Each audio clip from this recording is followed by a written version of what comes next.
Hi, it's Fias Taro. Hello, Collective. So, let's check your situation with your person. Okay? Nitong hanggang mid-April.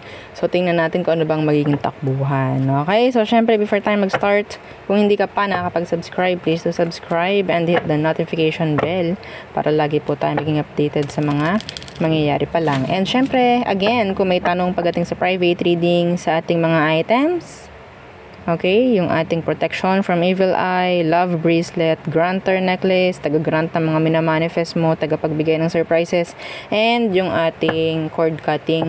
Nabanggit ko ba si love bracelet? So, yeah. Kung meron pong mga tanong, just message me. Okay? So, collectives, let's see.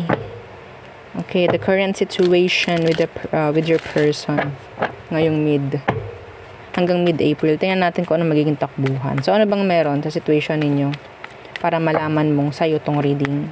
Anong meron sa situation, mga collectives? Okay, collectives. Current situation. The Wheel of Fortune in reversed. That's not good. Why? The Eight of Swords. Ang hirap na sitwasyon. Ang hirap alisan.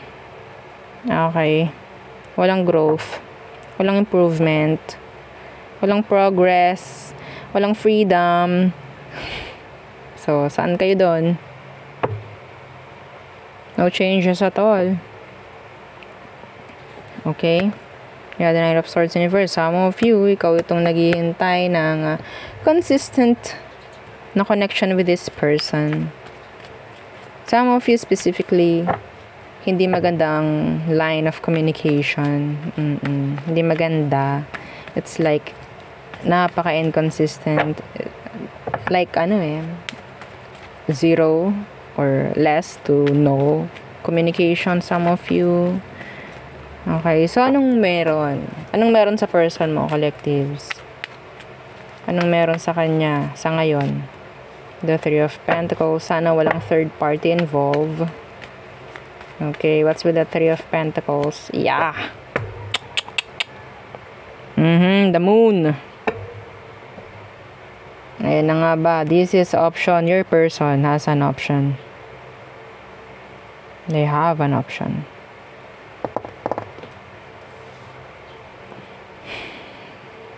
This is third party. Nagsusumigaw. Naghuhumiyaw.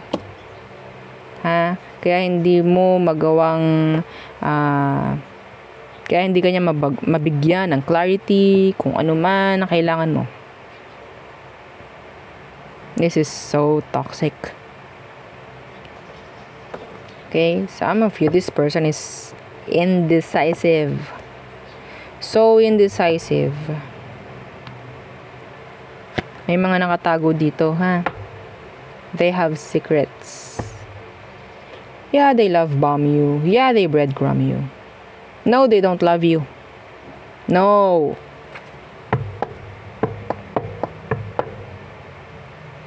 Okay? Hindi ka ganyan kung love ka. Hindi ka magaganyan ngayon. Hindi ka manonood ng tarot kung ganyan ka. Kung hindi ka okay. You're not okay. Ang dami mong confusion. Doubts. You don't trust your person.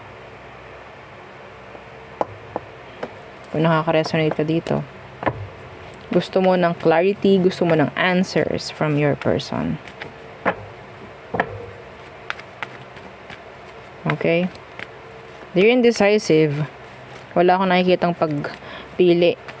This is so specific. Okay? May third party involved dito. Some of you, pwedeng kasama niya sa work. Yung kanyang third party. Or pwedeng sinasabi niya sa yung ang third party dito is trabaho niya. Ano ang emosyon niya for you? Yeah, Page of Cups. Yeah. Bare minimum, yeah. The Page of Pentacles. This is young or immaturity. Immature emotion. Yeah, hindi ka makakaasa dito. Okay? Hindi ka makakaasa dyan. Some of them, they're what? Entertaining talaga other energies. You have to. Okay? You have to. The third party energy. The Three of Swords. Some of you, ikaw yung legal. Opo, ikaw yung legal. Iniintay mo lang tong taong tong alisin niya yung nakakagulo sa sitwasyon. So, let's see, gagawin na ba niya? Tatanggalin na ba ng taong to? Ano bang magiging takbuhan hanggang mid-April? Takbuhan ng connection nyo. May gagawin na ba? Na the Two of Wands in reversed. Okay. So, may pag-uusap na pwedeng mangyari. Okay, may pag-uusap. Tingnan natin. The Five of Cups. This is blaming energies. Ginawa ko to, ganto, ganyan, kasi gawa mo, ganto, ganyan. Kailangan ko magtrabaho kasi gawa mo, ganto, ganyan. Ginagawa ko naman to para sa'yo ganto, ganyan. Sa'yo lahat ang balik, collectives. Sa'yo lahat ang balik. The Tower in reversed. Yeah. So, wala namang mangyayari dito. Okay, tatanggapin mo na naman yung mga sasabihin niya, yung mga ipapakita niya kung ano man. Some of you have kids. So, you'll choose to stay. Magiging open ka sa drama ng taong to. Magiging weak ka na naman. Magkakaroon ka naman ng weak spot for them.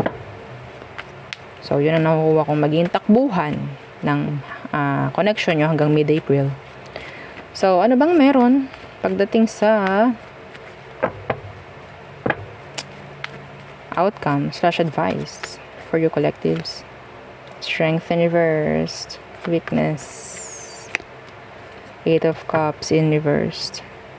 The Katoxican. The Devil. So, yes.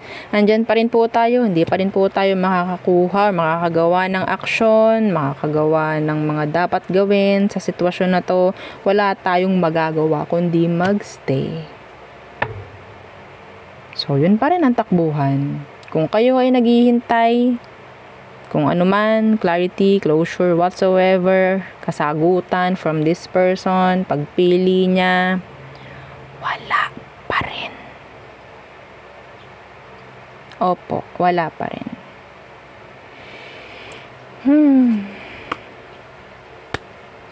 Pipiliin nyo pa rin na magstay, pipiliin nyo pa rin umasa. I'm so sorry.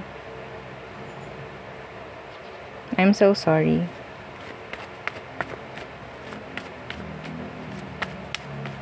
Tinignan lang natin kung ano magiging takbuhan. Yeah. The Seven of Pentacles in reverse. A waste of time. Tulad nitong reading natin. Real talk. A waste of time. Okay? Nine of Swords. It's up to you. Pero it's up to you. Okay? Kung gagawa ka ng decision. So, Aries through Pisces. Let's see.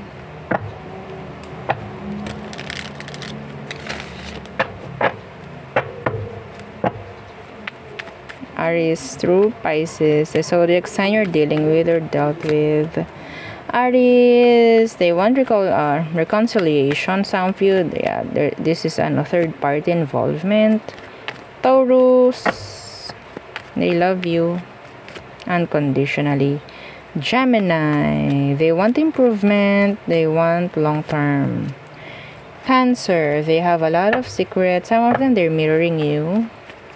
Leo, they have this love offer na pwedeng ibigay sa'yo. Yeah, some of you, you have this new love interest. Or maybe, ikaw yung love interest nitong Leo. Virgo, they're invested, they're focused pagdating sa'yo. Libra, they're a player. They have dark sides, no? So Scorpio, they're shy. Some of them may energy na para siyang introvert or meron siyang mga gustong sabihin sa'yo but they can't. But can't spill it out. Parang ganyan. So, Sagittarius, they're holding back. Some of them, this is their pride kicking in. Capricorn, they want conversation with you. Aquarius, they have a lot of drama. Pisces, they don't want any kind of tension. They don't want the tension. Okay? Some of you, ayaw nila ng blockages. Gusto nilang alisin na yung blockages. Okay, so there. Yan ang aking reading for you, collectives. Again, please, don't forget to like, share, and subscribe. And follow our every page. And yung dalawang YouTube channel na nasa description box below. Thank you! Bye!